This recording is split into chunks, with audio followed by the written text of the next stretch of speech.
Hello everyone and welcome to Some Dude Opens a Box. What we have here is a simple post office box with the one-time pop bubble air cushions, which are nowhere near as fun as bubble wrap. And what we have inside the box is the new Fate Extella Link Fleet and Glory edition that came out just recently around March 19th. And now let's get this box out of the way. The game is the direct sequel to Fate Extella, the Umbral Star, and both games are available on the PS4, PS Vita, Nintendo Switch, and for the PC they are on Steam.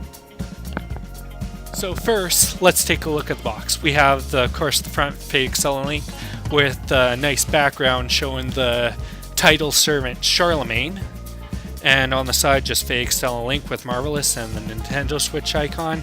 On the other side, same thing, but on the back, you have the new servants to encounter.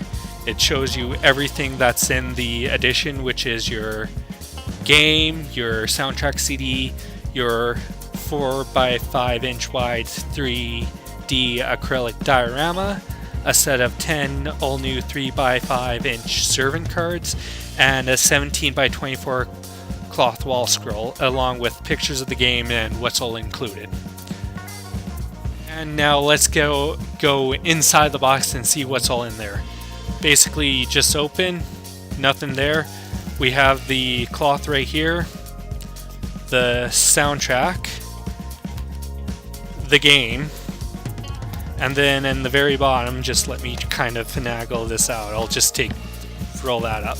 We have the diorama in the nice container there, and then finally we have the different servant cards, which we'll get to in a bit. Now, since I cleaned it off so you can get a decent view of everything, the first thing we're going to look for is the cloth poster, so I'm going to get that open now. Okay. And I'll give you a bit of a view. You have two servants, Tamamo no Mai and Nero Claudius, aka the one Roman emperor that was blamed for burning down Rome. And then you have at the bottom Charlemagne and the Fate Extella Link logo. Now when I come back, which will only be a second for you guys, we'll have this poster hanged up so you can see it in its entirety.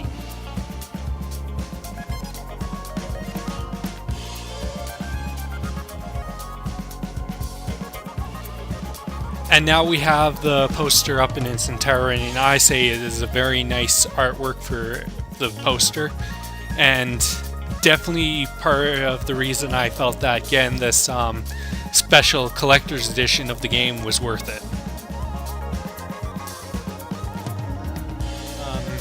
Looked at the cloth poster, I'm going to set up the acrylic diorama right here. And from what I've heard, it does have an extra...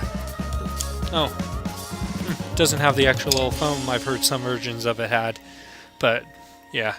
Simple, we have the Fate Extella Link, which goes right here. Then we have a nice part with Scotch, Nero, and Francis Drake just kind of lazing around.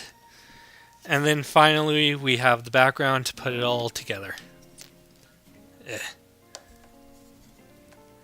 Yeah, I've seen other people have a little problem with that part too. But yeah, that's the full diorama right there. But we'll continue on with the cards. And before I open them, I'll start with the first one, which is Charlemagne, also known as Charles the First. He was born April 2nd, 1742, though that is up for debate, and he died the 28th of January in 814, which made him about 72 years old. In 768, he was the king of the Franks. In 774, he was king of the Lombards. And in 800, he was declared the Holy Roman Emperor by the Church. Okay, now it's just a simple case of getting rid of the plastic to open up the dang cards, which is the hard part when you're doing a video. And I got it. Okay, as I'm going to start with the cards, the first one is, of course, as I talked about, Charlemagne the Saber. And then the next card is Arjuna from the Mahabharata, and I apologize if I mess up the pronunciation of that. The third is anyone who's quite familiar with Charlemagne's lore would recognize, because Astolfo is one of the 12 paladins that served under Charlemagne with the paladin Roland. Our next card is the archer Robin Hood, who basically everyone should know for his stealing from the rich and giving to the poor.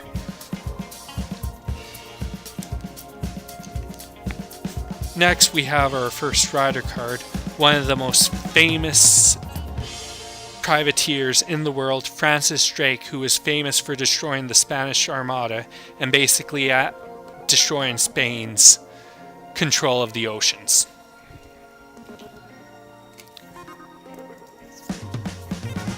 Next, as our first berserker, we have the famous Lancelot from King Arthur's tale.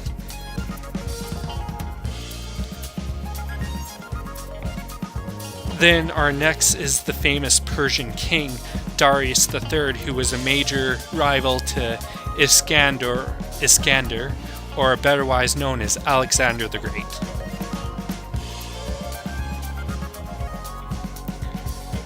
Next we have the Queen of Shadows from Celtic myth, who was famous for teaching Cuchulainn or Santanta, the son of the god of light Lugh, Scotch.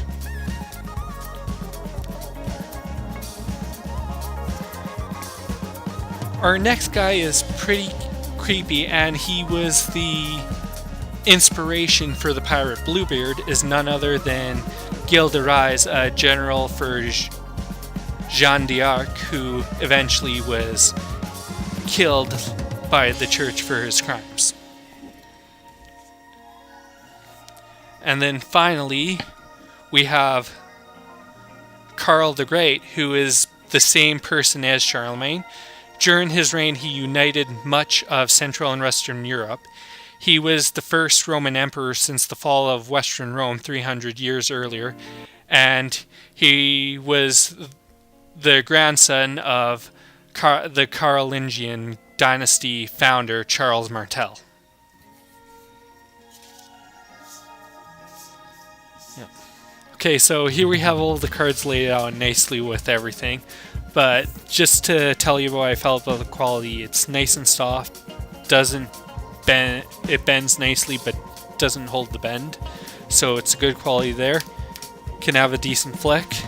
So I feel these cards were definitely a good buy in this collector's edition.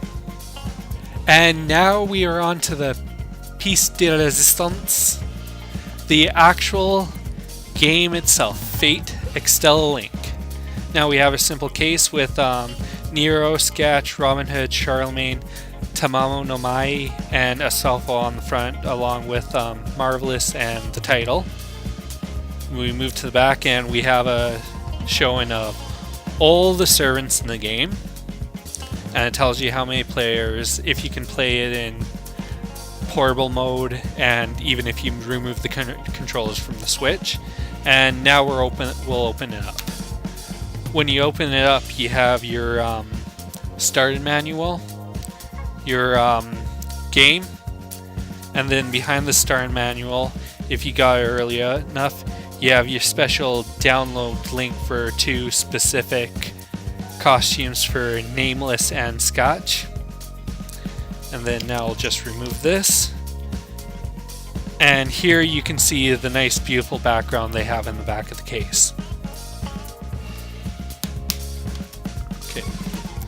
Now, onto your manual. It's just a standard manual, which I'm still surprised they still do one of these now, because a lot of companies will no longer waste the paper. But in it, you have your view of your characters, table of contents.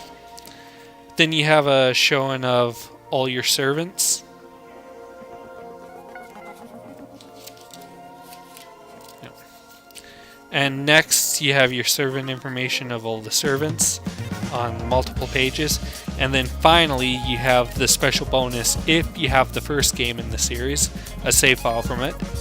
So you have special costumes for Altera, Arthuria, Nero, and Tomomo no Mai. And then you get into your controls, starting the game. Your main menu, gallery, BGM menu, and glossary. Your special My Room, which tells you about all the different customizations you can do in the game. Continued. Next, you have, of course, your information for the battle system for when you're actually playing the game. And all the different ways you can actually win. And then finally, your last little bit is all your different attacks for the controls. Different techniques like your Noble Phantasm. Your pause and options. And then finally about the multiplayer option, which goes online, and then it ends with your warranty. And now we are going for one of the main parts, which helps make a game good, is the soundtrack. Now I just have to get this open.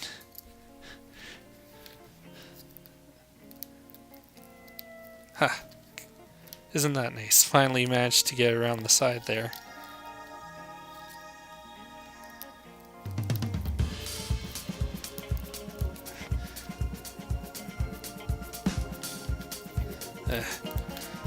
Always have some troubles opening the plastic on these things when they're tight and you don't have a blade. Okay. No. Okay. Now we have it right here. Okay. And now I'll open it. First you have all the different music in the soundtrack. And then you have the nice original soundtrack showing Piece of Charlemagne. And then on the back is just a continue of the nice artwork that's on the front of the entire collector's edition Fleet and Glory box. Okay. Now closing this off to whether I feel again this collector's edition is worth the price of basically $90. The cloth poster, while it is a decent quality, it does have some frayed edges from the cut-in. The soundtrack is simply amazing and I could listen to it all day. The acrylic diorama, while it is a decent quality, it feels like it might scratch too easily. And the cards are of a nice high quality that will probably last for quite a long time. And with all of the amazing artwork, I feel that the Fleet and Glory edition, if you plan on getting Fate Extella Link, is definitely a version you should buy, especially if you are a fan of the Fate Stay Night series.